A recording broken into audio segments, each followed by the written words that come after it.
Now student अब हम लोग सेकंड आउटकम अचीव करने जा रहे हैं कि हम ये देखेंगे कि एक हीट इक्वेशन लेंगे और उसमें हम लोग क्रैंक निकल्सन मेथड को अप्लाई करने की कोशिश करेंगे और ये देखेंगे किस तरह से डिटरमाइन होती है हीट इक्वेशन को सॉल्यूशन। अगेन हीट इक्वेशन होगा तो इनिशियल कंडीशंस होंगे, कुछ कंडीशन के अकॉर्डिंगली किस तरह से डायरेक्टली पहले हम कुछ फिल्डअप कर लेते हैं और फिर अगर क्रैंक निकल्सन है अल्फा की वैल्यू 1 है तो सिंप्लीफाइड फॉर्म किस तरह से अप्लाई किया जाता है इसको डिस्कस करते हैं।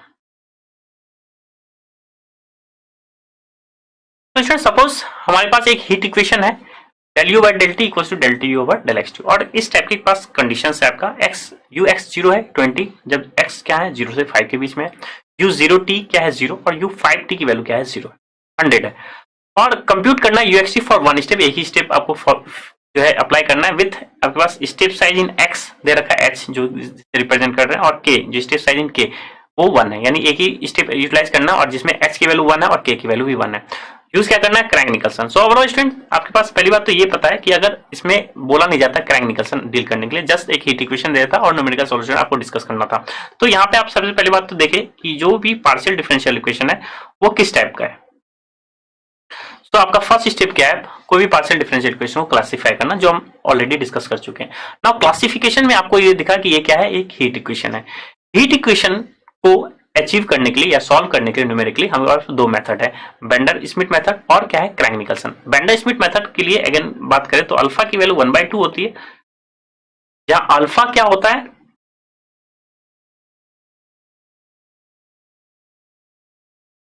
तो जहां अल्फा क्या होता है c² k/h², ये बेंडर स्मिथ की बात कर रहे हैं।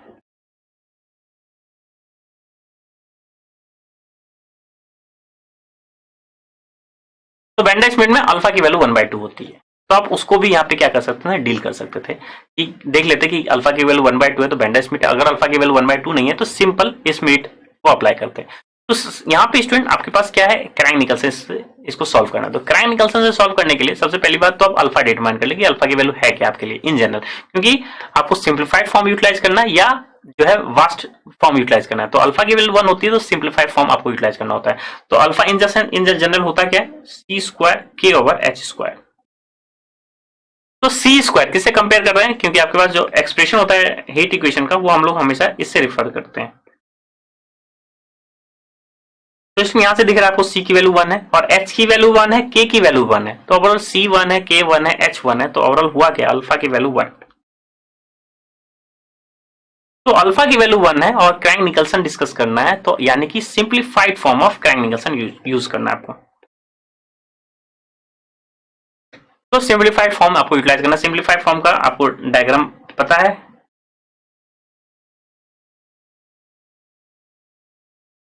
तो लेफ्ट राइट एंड दोनों कॉर्नर्स को ऐड करके 1/4 करते हैं तो हमारे पास स्कीम जो है जनरेट हो जाती है।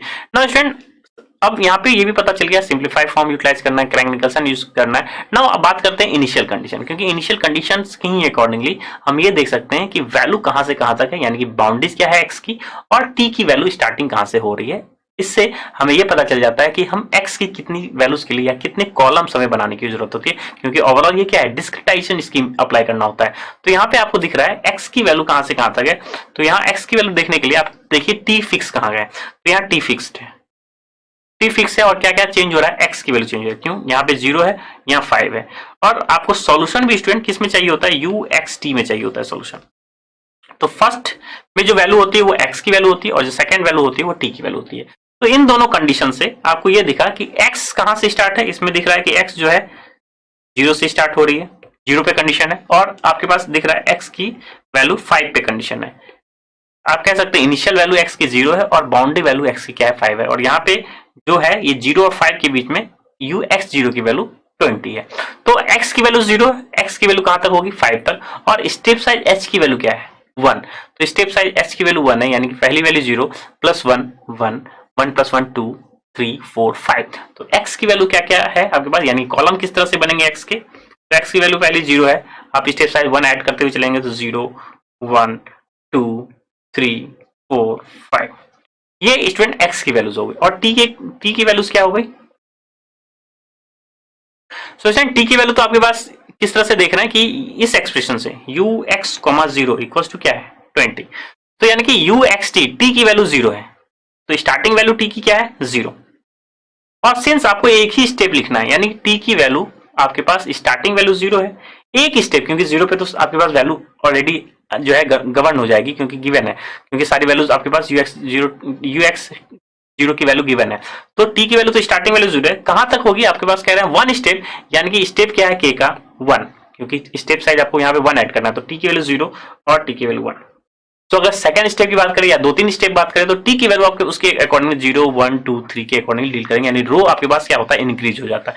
यहाँ पे 0 और 1 ही आपको लेना है, क्योंकि एक स्टेप ही फॉलो करना है, तो आपके पास टी की वैल्यू 1 तक ही हमें क्या करना है, डिटरमाइन करना है। तो स्टूडेंट अब डिटर्मिनेशन के लिए हम क्या करते हैं, पहली बात तो मेथड को किस तरह से डील करेंगे लेटर हम लोग डिस्कस करेंगे। सबसे पहली बात हम किस तरह से कॉलम को फिल करते हैं, या आपके पास जो, क्योंकि कॉलम को ही फिल करना ही होता है इन जनरल सॉल्यूशन के लिए, तो x की वैल्यू क्या है 0 1 2 3 4 5, तो ये तो हमारे पास 6 कॉलम्स हो जाएंगे, और t की वैल्यू 0 1 यानी कि 2 ही रो आपके पास होंगे। तो अगर आपके पास t की वैल्यू 2 भी होता तो 3 रोज हम स्टैब्लिश करते, तीनों रो की वैल्यू फाइंड आउट करते। सिंस आपको ये भी पता है क्रैंक निकल्सन में सेट ऑफ इक्वेशन डील करते हैं, सेट ऑफ इक्वेशन को सॉल्व करते हैं, तो इसलिए अप टू स्टेप फर्स्ट भी क्या होता है, एक लेंथी अप्रोच हो सकता है। तो इस सबसे पहले इसको कॉलम के अकॉर्डिंग डील कर ले या लिख लेते हैं। तो स्टूडेंट किस तरह से हम टेबल को फिल कर रहे हैं या कॉलम को किस तरह से लिखते हैं, कॉलम हम क्या कर रहे हैं, x की वैल्यू 0 1 2 3 4 5 लिख ली, और t की वैल्यू हम 0 1 ले रहे हैं, यानी रो में हम t की वैल्यू और कॉलम में x की वैल्यू है। और आपको यही पता है कि किस टाइप से ये वैल्यू है, u x t टाइप की वैल्यू है, यानी कि अगर ये वैल्यू है तो इसका ये मतलब कि x की वैल्यू 0 है, t की वैल्यू 0, यानी कि ये जो वैल्यू है ये u00 को रिप्रेजेंट कर रहा है।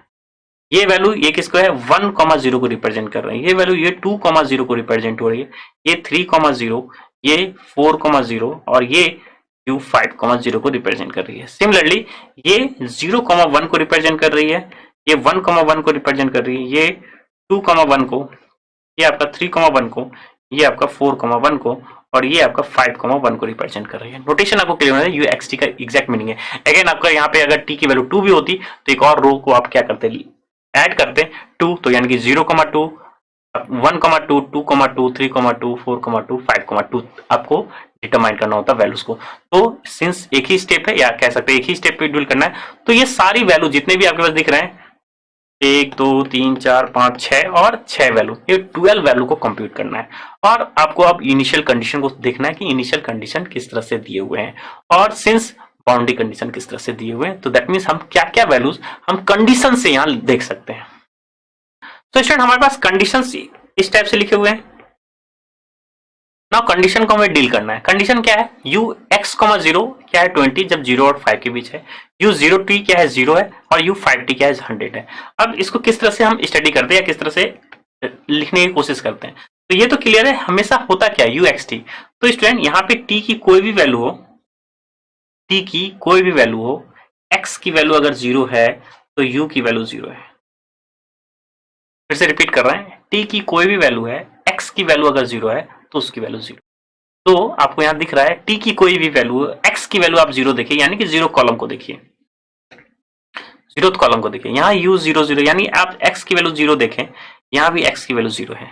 तो यूजिंग दिस कंडीशन ये वैल्यू क्या हो गई 0 हो गई, और ये भी वैल्यू क्या हो गई 0 हो गई, क्योंकि u 0 0 यानी कि t की वैल्यू 0 हो 1 हो कोई मतलब नहीं है, u 0 t हमेशा 0 होगा, यानी कि अगेन आप क्या देखें x की वैल्यू 0 और t की वैल्यू t, यानी t की वैल्यू कुछ भी हो, x की वैल्यू 0 तो u 0 t 0 होगा। क्लियर है। नाउ स्टूडेंट यहाँ पे बात करें u 5t, तो स्टूडेंट u5 फिफ्थ का कॉलम हम देख रहे हैं u50 का एग्जैक्ट मीनिंग क्या है कि x की वैल्यू 5 है, t की वैल्यू कुछ भी हो, इसकी वैल्यू क्या है 100। सिमिलरली इसकी वैल्यू भी क्या है 100।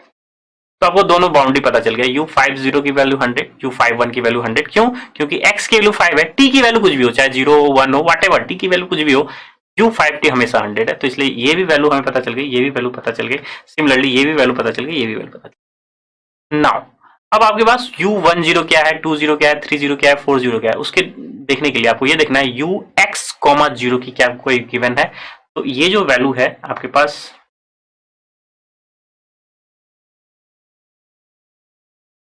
तो स्टूडेंट इसका लॉजिक क्या है, ux0 इसको समझे, x की वैल्यू आपके पास चेंज हो सकती है, लेकिन t की वैल्यू हमेशा क्या है 0 है, x की वैल्यू कुछ भी x हो, तो आप इसको डील करेंगे। तो x की वैल्यू कुछ भी हो, t की वैल्यू 0, तो t की वैल्यू 0 यानी कि फर्स्ट रो की बात कर रहे हैं, t की वैल्यू 0, ये t की वैल्यू 0 है यहाँ, यहाँ टी की वैल्यू 0 है, यहाँ टी की वैल्यू 0, यहाँ टी की वैल्यू 0, यहाँ टी की वैल्यू 0, क्योंकि आप जीरो को देख रहे हैं, यानी रो 0 को देख रहे हैं क्योंकि वहां से टी की वैल्यू 0। तो ये सारी value u10, u20, u30, u40 की वैल्यू क्या है 20। तो इन सब की वैल्यू क्या हो गई 20।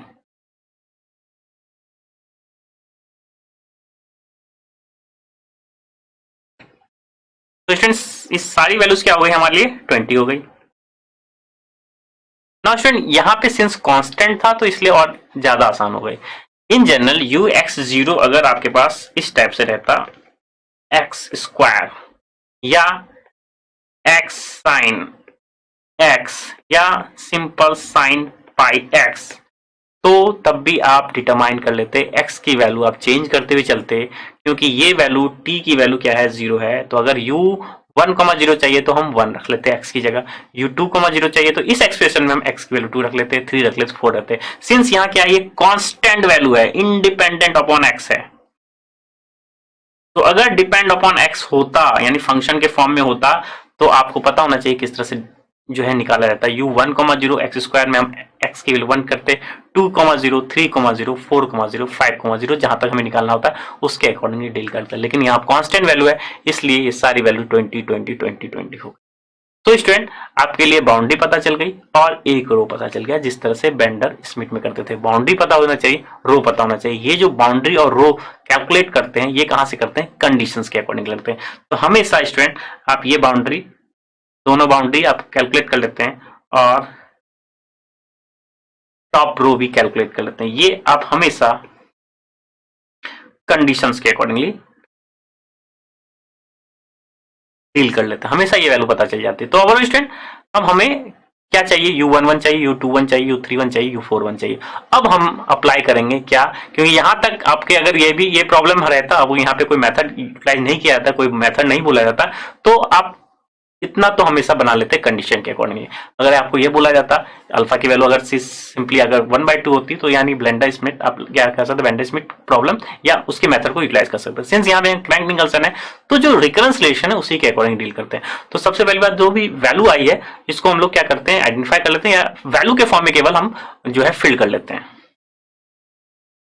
सो हमने क्या क्या वैल्यू फिल कर चुके हैं, हम 0th कॉलम के अकॉर्डिंगली 5th कॉलम के अकॉर्डिंग फिल कर लिए और टी की वैल्यू 0 के अकॉर्डिंग फिल कर लिए। तो ये हमारा बाउंड्रीज और क्या कहते हैं एक फर्स्ट रो पता चल जाता है। नाउ हमें क्या डिटरमाइन करना है, अगर सपोज इसको हम लोग ए नाम देते हैं, इसको बी, इसको सी, इसको डी नाम देते हैं, ये A B C D determine करना है। तो ये आपका यूएक्सटी फिल्ड हो जाएगा। So A B C D determine करने के लिए अगेन स्टूडेंट हम ए सबसे पहले लिखते हैं। ए को लिखने का क्या तरीका है, क्रैंक निकल्सन। सिंस अल्फा की वैल्यू 1 है सिंप्लीफाइड फॉर्म, तो ए को किस तरह से लिखेंगे, तो ए के लिखने का क्या तरीका है student, left left right corners.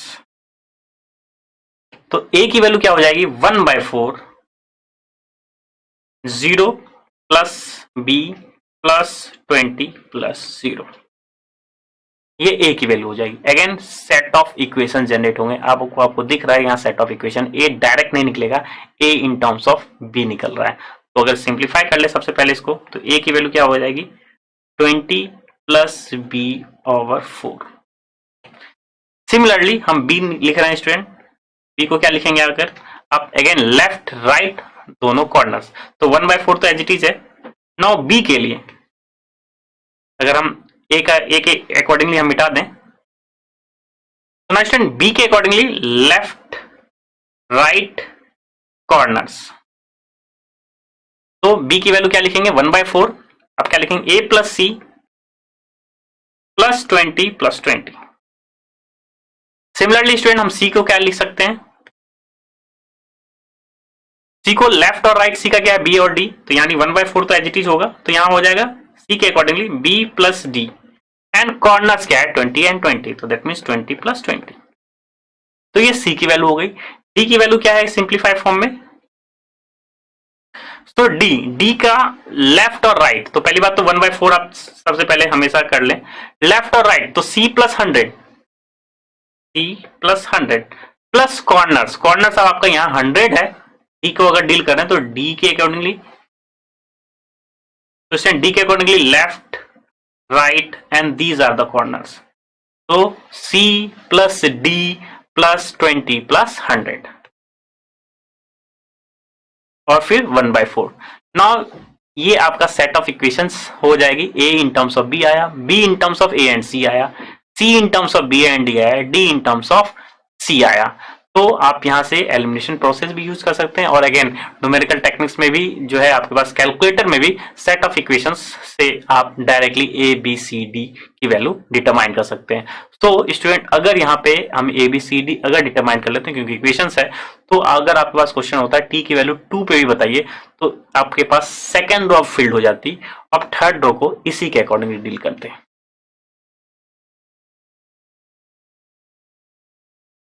तो स्टूडेंट ये आपका क्या है, सेट ऑफ इक्वेशंस आई।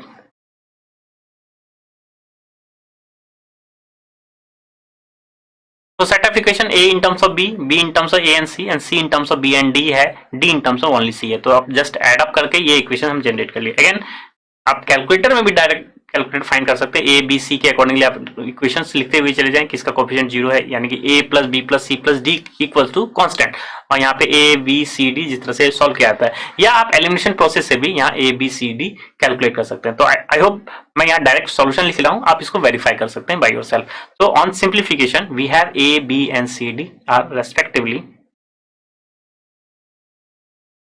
तो ओवरऑल सॉल्यूशन क्या आ जाएगा, A B and C and D का। तो A की वैल्यू क्या आ जाएगी 10.05, B की 20.2, C की 30.75, D की वैल्यू 62.68। सो ओवरऑल स्टूडेंट हमारे पास जितने भी अननोन्स थे A B C D, ये क्या हो गया, डिटरमाइन हो गया, यही आपका सॉल्यूशन हो गया। सो फाइनली जो आपका टेबल है वो किस तरह से रिप्रेजेंट होगा।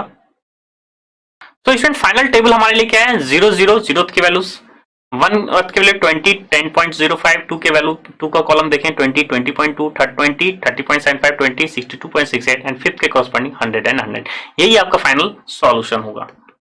तो स्टूडेंट अगर कोई ये कहता है कि आप ये बताइए U21 की वैल्यू क्या होगी, तो आप किस तरह से रिप्रेजेंट करेंगे, x की वैल्यू 2 है, t की वैल्यू 1 है, तो x की वैल्यू 2 पे आ जाएंगे और t की वैल्यू 1 पे आ जाएंगे। तो इसकी वैल्यू अगर टेबल के अकॉर्डिंग देखें तो ये 20.2 है। सिमिलरली अगर बात करें U31 क्या हो जाएगी,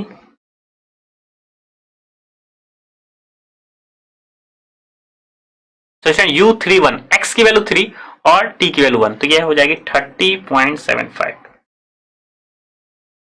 तो इस टाइप का जो है एडिशनल क्वेश्चन भी पूछा जा सकता है कि इस पर्टिकुलर टेबल से आप इसकी वैल्यू बताइए। तो आप सबसे पहले टेबल जनरेट कर लेते हैं और x और t, x की वैल्यू आपको दिख रहा है 0 1 2 3 4 5 है, t की वैल्यू 0 1 है, तो यानी कि पहली जो वैल्यू है उसको रिप्रेजेंट करने का तरीका क्या है, uxt। तो x फर्स्ट किससे रिप्रेजेंट करेगा, जो भी वैल्यू है ये किसको रिप्रेजेंट कर रहा है, x को, और ये किसको रिप्रेजेंट कर रहा है, t को। तो उसके अकॉर्डिंगली हम सॉल्यूशन लिखते हैं। नाउ स्टूडेंट यहाँ पे एक स्टेप बोला जाता है, अगर यहीं दूसरा स्टेप भी बोला जाता है कि दूसरी स्टेप पे वैल्यू क्या हो जाएगी, तो आप एक और रो जनरेट करते t इक्वल टू 2 का, और सिंस आपके पास किस तरह से वैल्यू डिटरमाइन हो जाती, तो स्टूडेंट अगर 2 के लिए बोला जाता तो किस तरह से लिखते, तो अगेन आपके पास इस कंडीशन और इस कंडीशन को अप्लाई करते तो ये वैल्यू 0 हो जाती, ये भी 100 हो जाती। ये तो क्लियर था, क्योंकि u x जब भी 0 था, t की वैल्यू कुछ भी हो तो वैल्यू 0, u x की वैल्यू 5 थी, t की वैल्यू कुछ भी हो तो 0, 100 हो जाती। तो ये दोनों फिक्स हो जाता। फिर से आपके पास क्या डिटरमाइन होती, आप कहते हैं ये a1 है, ये b1 है, ये सपोज ये c1 है और ये d1 है। अगेन a1 को कंप्यूट करते क्राइनिकल से के accordingly left right corners divide by 4, b1 भी उसी तरह से, c1 भी उसी तरह से, d1 भी उसी तरह से। ये आपका क्या हो जाता, सेकंड स्टेप हो जाता, t की वैल्यू 2 के कॉरस्पॉन्डिंग। सो आई होप जिस टाइप का प्रॉब्लम है, तो हम रो वाइज जो है क्या करते हैं, फिल करने की कोशिश करते हैं। तो पहली बात आपके पास हमेशा बाउंड्रीज को फिल करते हैं एंड फर्स्ट रो को फिल करते हैं। तो जैसे ही ये फील्ड हो जाती है हम सारी वैल्यूज को डिटरमाइन करते हुए चले जाते हैं। तो आई स्टूडेंट आपको सिंप्लीफाइड फॉर्म ऑफ क्राइग-निकल्सन को किस तरह से अप्लाई करते हैं, लेफ्ट राइट और दोनों कॉर्नर्स, और कंडीशन के अकॉर्डिंगली किस तरह से पहले हम फिल कर लेते हैं बाउंड्रीज वैल्यू एंड टॉप रोज की वैल्यू। अगेन यहाँ टॉप रोज कांस्टेंट था इसलिए सारी वैल्यू कांस्टेंट है। अगर फंक्शन ऑफ एक्स होता तो एक्स की वैल्यू हम पुट करते हुए चले जाते हैं, तब भी हम फर्स्ट रो की वैल्यू हम डिटरमाइन कर लेते हैं एंड देन क्राइग-निकल्सन से हम सारी जो भी टेबल था उसको क्या कर लेते, फिल अप कर लेते, और लिखने का भी तरीका पता चल गया कि आपको सॉल्यूशन किस तरह से लिखते हैं। अगर एडिशनल क्वेश्चन पूछा था u4,1 की वैल्यू, तो आप उस टेबल से x की वैल्यू 4 और t की वैल्यू 1 देख करते और वो सॉल्यूशन आप बता सकते हैं। तो ओवरऑल स्टूडेंट, कोई भी हीट इक्वेशन है आप कंडीशन के अकॉर्डिंगली डील कर सकते हैं और उसमें क्रैंक निकल्सन आप क्या कर सकते हैं, फॉलो अप कर सकते हैं, अप्लाई कर सकते हैं। सो स्टूडेंट, हम लोगों ने सेकंड आउटकम अचीव कर लिया। हम लोगों ने ये देखा कि कोई भी हीट इक्वेशन है, कंडीशंस भी है, उसमें किस तरह से क्रैंक निकल्सन मेथड को अप्लाई किया। तो सबसे पहली बात हम ये देख लेते हैं कि h आपका स्टेप साइज x में क्या है, स्टेप साइज t में क्या है, उसके अकॉर्डिंगली x की कितनी वैल्यूज आपको डिटरमाइन करने की जरूरत है। तो वो कंडीशन के अकॉर्डिंग लिख सकते हैं, इनिशियल वैल्यू क्या है और उसकी बाउंड्री वैल्यू क्या है x की। तो वो हमारे पास x की वैल्यू जाती है, स्टेप साइज हम h ऐड करते हुए चले जाते हैं। फिर हम ये देखते हैं t की इनिशियल वैल्यू क्या है और क्या स्टेप साइज जो है दिया गया है, k की वैल्यू ही आपका स्टेप साइज होता है। सो स्टूडेंट, अल्फा की वैल्यू 1 होती है तो सिंप्लीफाइड फॉर्म, तो सिंप्लीफाइड फॉर्म तो दैट मींस सबसे पहले बाउंड्री की वैल्यू हमें इनिशियल कंडीशन के अकॉर्डिंग लील हो जाती है, और टॉप रो जो फर्स्ट रो है x की वैल्यू 0 के अकॉर्डिंग या तो कंडीशन से कांस्टेंट वैल्यू हो या फंक्शन ऑफ x, उसको डील करके हम फर्स्ट रो भी कैलकुलेट करते हैं। तो ओवरऑल फर्स्ट रो और बाउंड्री हमें पता चल जाता है। नाउ अब जो भी फील्ड करना की जरूरत होती है वहां पे हम क्या लगा रहे हैं, क्रैंक निकल्सन। अगर हमें पूछा गया या बताया गया क्रैंक निकल्सन ओवर करनी, तो क्रैंक निकल्सन के लिए हम कांस्टेंट जो है पुट एज्यूम कर लेते हैं और उस कांस्टेंट को दूसरे कांस्टेंट के फॉर्म में लिख सकते हैं। किस तरह से, लेफ्ट प्लस राइट प्लस दोनों कॉर्नर्स और डिवाइड बाय 4, इसके अकॉर्डिंग सेट ऑफ इक्वेशन बन जाती है। और सारे अननोन्स या जितने भी अननोन्स है जो हम लोग फिल अप में लिखने की कोशिश करते हैं उसकी वैल्यू डिटरमाइन हो जाती है, और जैसे ही डिटरमाइन होती है हम टेबल में फॉर्म ऑफ लिख लेते हैं।